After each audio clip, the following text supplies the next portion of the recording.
Zenoti presents Growth Diaries, the fascinating stories behind the best brands in beauty, wellness, and fitness. Hosted by Sudhir Koneru.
The parameters can actually do the opposite that you think it does. That when people feel trapped or they feel pressure, they push back. By taking away the friction, they actually have less desire. They don't feel trapped. And people stay with you because they love your brand, not because you trap them into a 12-month agreement. We thought at that point of time was to get a small amount as a commitment from the customer. So they pay a subscription fee of around 500 rupees, but they pay every year. And in return, they get year and now benefit, which are 20% discount on any and every time they come to the salon. They get some benefit on the products, benefits on doing any special occasion, be it foreign rich or be it in their personal life. It could be birthday, it could be anniversary, it could be anything else. Because we feel this is a relationship business. We were not charging any subscription fee.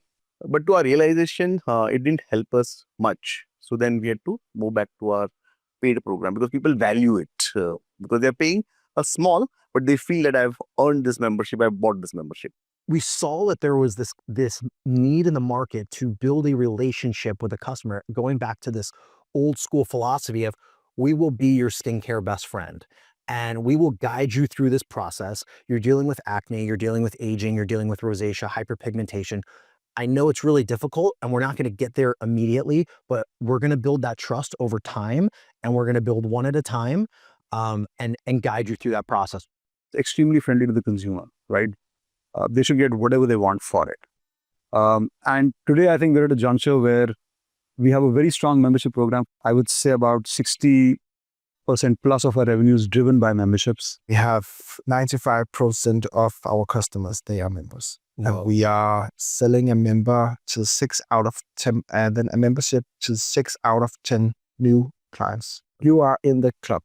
We had a goal of getting 5 out of 10 customers to buy the membership. Yeah. But we have to put the bar up. Because if we just said then we 2 out of 10, then maybe that is the most correct, because that is what you usually see. So if it's good. Yeah. But if they don't know that 5 out of 10 is a lot better, but that is the average. At least a dozen times in the past 6 months where someone who's been working at a competitor comes to work for us and their first day on the job, they get a tip that is larger than the biggest tip they ever have received in their life. I've seen tears, I've seen shock. You need to live and breathe it through your data, through your metrics, through your reporting, through your rewards, through your communication, through your training. Like, it needs to be every step of the life that a new franchisee. One of the major customer retention aspect of this business is having less iteration, employee iteration. And because customers come back for that stylist or that beautician because they're used to it, used to him or her, and that is what also helps in retention of the customer. So from the beginning, we focused on that. We were giving best salaries in the industry in this region. we were incentivizing them well, and we were fully focusing on training them.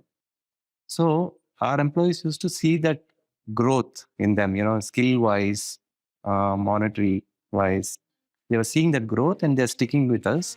And that helped us in retention initially.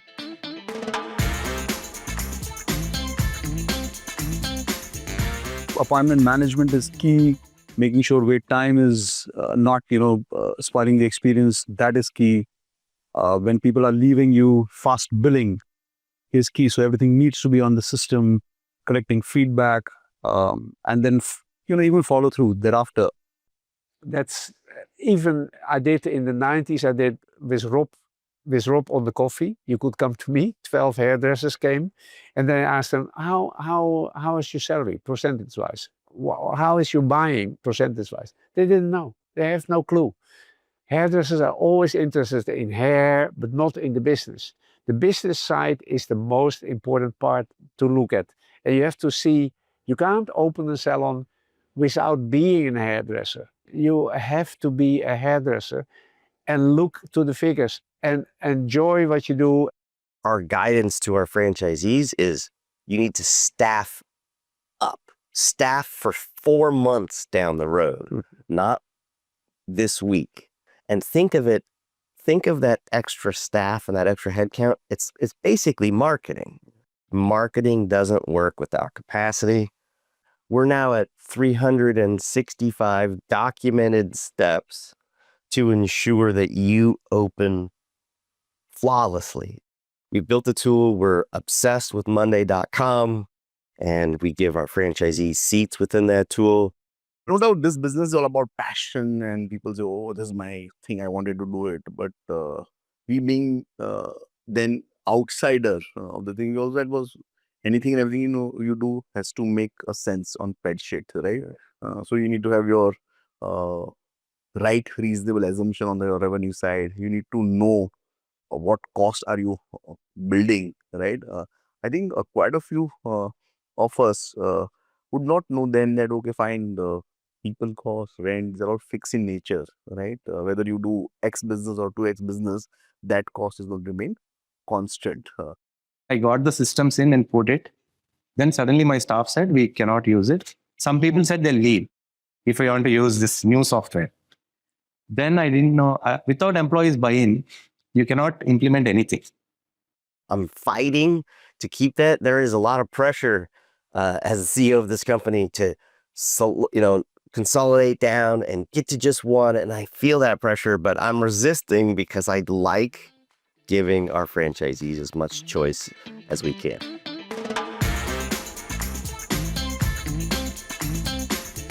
I'm a third generation entrepreneur, and something I remember my dad was a car dealer, as was my grandfather, was cleaning the bathrooms, picking up the trash out of the bathrooms, picking up trash in the parking lot, those little things. And if you leave the trash lying around or you leave a dirty bathroom, it signals to the rest of your team that that's okay. And you don't want to be a pain in the butt about everything, but if it's visual and then you think that it's going to be a trickle-down effect, you have to have those set those standards. And that was very important for Cindy and I from day one, to set those standards for the team. And you figure out pretty quickly about who works, who doesn't. I'm 56 years in the business now. And my main thing always is quality. So to bring quality in our profession is the main thing. So I did in the past, I have academies, I give trainings, I did master classes. And when I came to Bali, 2 years later, I came in Bali and thought, I fell in love with Bali. And I thought, okay, we're going to work here. 50 years ago, I opened in Simiak my first salon. We have now already 4 salons. But the main thing is, in Indonesia, there is no educations for hairdressers. If you choose values, you nurture them, you evaluate the team on the values, we empower, we dare, we innovate. So partners who recognize themselves in those values will also nurture the culture and build it. They all have work now. Even the 3 that didn't make their exam, they're working in a hairdressing salon. The emotion that they have, that I think, that's give something back for what you all have taken in all those years from hairdressing and bring them out to what they are now. and rewards being the incentive, and recognition being respect, right? So, incentive is equal to respect in a very tangible manner. Yeah. Because people feel rewarded for the grunt work that they do. We did not cut. We didn't remove your one employee. We made sure the basic paid employees got their full salaries. So much expenses with zero income at that point. I said, it's okay. This is what we have to do for our staff. I think the success for the young business owner, like, don't take yourself too seriously, have fun with your team, focus on the vision, and don't worry if sometime you have a knee down or you fail. It's part of the journey. I always say I never work. And that's where I got the idea from. Learn to love what you do, and then you're happy for the rest of your life.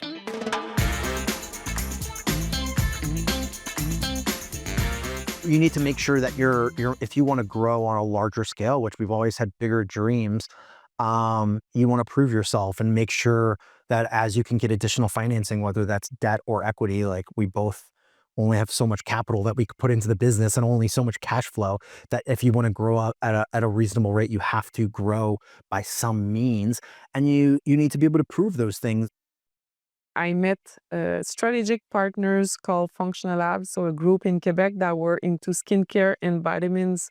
And I saw the opportunity to have an integrate concept holistic where we offer our skincare, our vitamins, and the services. For sure, having the right people on the board was important at that time since the beginning of our partnership together. Somebody was from L'Oréal Canada, the first owner of L'Oréal Canada, who built from 0 to 600 millions, Joseph Bitton. So he was on our board. We had a great strategic board. And as we grew up, we had those conversations with L'Oréal. And I think the fact we were focused on building a strong brand with some flexibility, but also building the A team. This is what attracted the strong partner of L'Oréal Paris to be a partner with us. I should be a technical engineer. That means that my counting is really well. When I started in '69, I opened a salon at 3 staff. And in the 3 staff, on Saturday they say, have a nice weekend. And I had 4 clients sitting, and I can count really well. I said, if I do this the rest of my life, I don't make, I have a good butter and bread on my plate, but it's not making a lot of money. So you have to think of something new. So I always was into, I did locally, I did shows in restaurants, I did hair shows, trying to get the attention of the consumer. A lot of hairdressers, they go to be the world champion, but I went in fashion. By doing in that fashion, I was asked for magazines to work. Then you get a name. And if you have a name, other people ask you as well. So can you do a show? A big company, Eugène at that time in Holland, hair products. They said, can you organize a big show for us? And I did. And then from there, Intercoiffure came. You want to be a member. And from one side to the other side, but it's you have to love what you do. We work on very different aspects. So when 10 years, I think 9 years after Bubble started was when he got fully involved in the brand and expansions. And most expansions happened after Shashank also got involved. And we were about 4 or 5 before he came. And then it expanded into more. He brings in systems. He's a day-to-day operations guy. He has charts, he has numbers, he has this, that. So me, after I see numbers beyond a certain amount of time, he says that's your mental block, you can actually do it. But then I probably choose to say that I have a problem with it. It's convenient for me. It's not something I love doing. I'm the creative person. I'm into creating spaces, ideas, concepts, building brands. That part of it is mine. R&D, whatever has something exciting that I can do every day is what I love. When I got into the business, we were 5 salons. Now we are 11. Then our focus part is not to have a big number of salons. To get the employees to understand that you need to be efficient. Because if you want to have a new tinter, there is a new rent, there is new fixed costs and so on.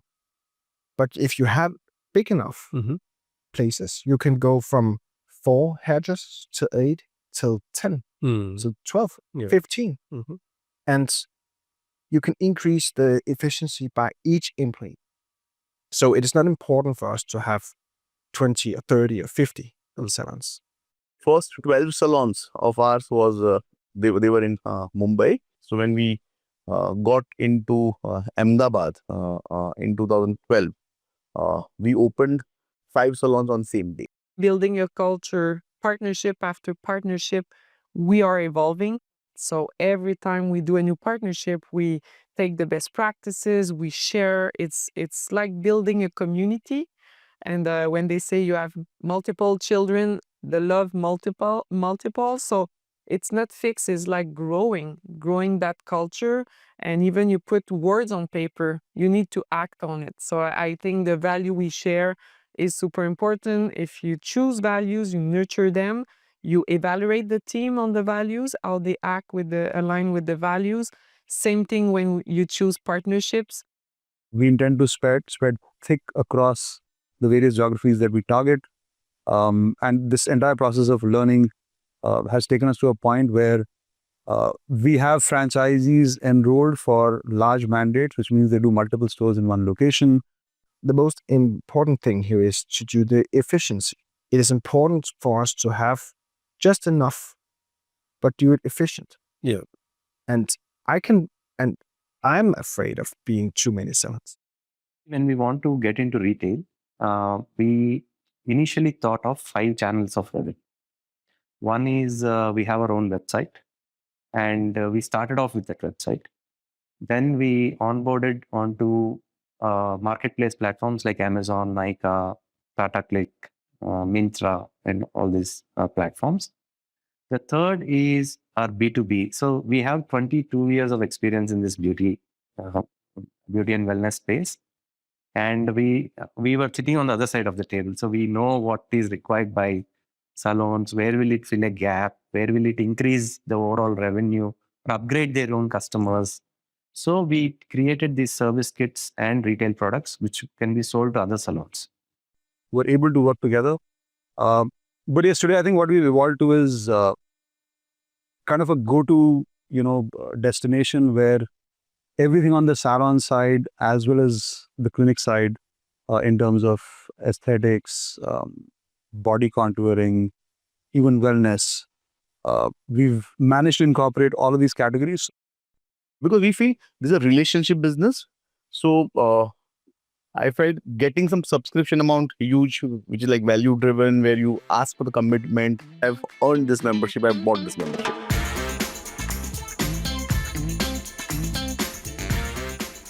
When you don't treat art as a bread and butter providing profession, you'll be able to do the things that you really like and want, and not just take up work because you might have to take it up for whatever reasons. So I felt it was really, that was very important for me. And I think business was very natural. I went to work in my parents' offices when I was in 4th, 5th grade itself. I'd go from school, my evening hours would be going and working, selling products, learning. Do not try to build a company just to flip it. You are setting yourself up for very likely disaster. Anybody who's trying to build this company fast and flip, investors are smart. People in the finance industry are smart. If you're trying to build something quick and get out of it, there's a likelihood that you don't believe in your concept long term.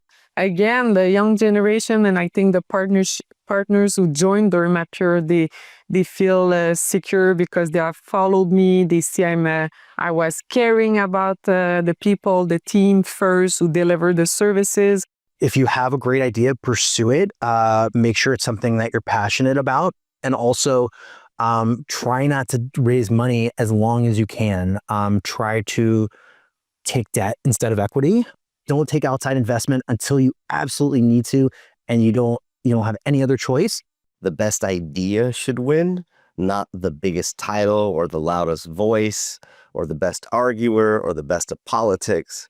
I try to fight to build a culture within my organization that allows all voices to have some say.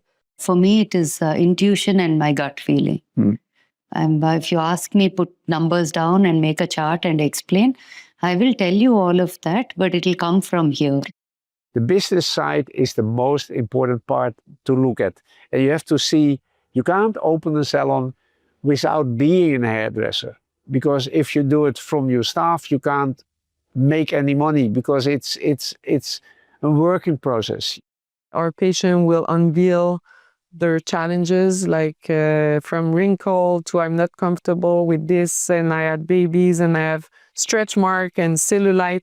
They need to undress. If my staff wouldn't have been empathic, it doesn't work. Resilience is one thing I feel it is very important being into any business, because the fact that you're in business, it carries risks, but it carries the opportunities. So many things, but I think I'm at a place where it's water under the bridge. I'm very excited about how we can do better. The industry, they looked at us saying that you are the new guys, you're not going to stay here. So they advised all their employees to say, don't go to Rodeo. That is a very dangerous place. They are closing in a minute, so don't. But we actually just stayed on, and we've been working against that. Convincing employees to just try us out, to stay with us, to even though we fumbled because we are not from the industry, we didn't know what we were doing, to be honest. We're just pushing things, being very annoying for the employees. Some of them, they stayed with us. They've said that they are okay. They are doing something else, and the business actually needs this.